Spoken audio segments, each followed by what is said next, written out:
একটা বাচ্চা এক একটা ভারতীয় দালাল। এই বাচ্চাগুলোকে দেশ থেকে বিদায় না করা পর্যন্ত আপনারা কি শান্তি পাবেন? আসসালামু আলাইকুম শরীফ ওসমান হাদি ভাই।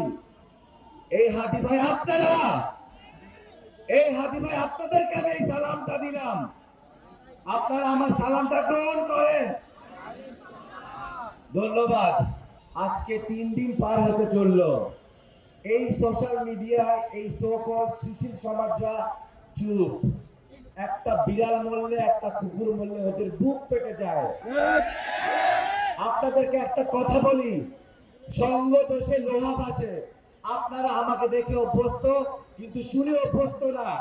এই সুশীল সমাজগুলোকে একটা একটা ধরে সাউয়াকে কাউয়াকে কাওয়াতে হবে, নইলে এই সমাজ শেষ হয়ে যাবে। এগুলো এক একটা বাচ্চা এক একটা ভারতীয় দালাল।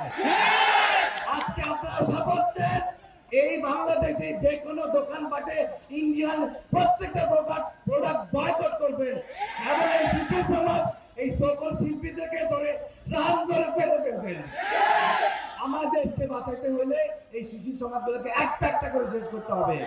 আমি তখন থেকে বলে আসতেছি, এখনো বলতেছি, এই দেশকে সেই 54 বছর ধরে বেঁচে আসতেছে এই মাছটাকে, এই সুশীল সমাজ, এই লেখক, এই শিল্পী, এই গায়ক। আজকে 4 দিন পার হতে চললো, তাদের মুখে কুলো পাচ্ছে।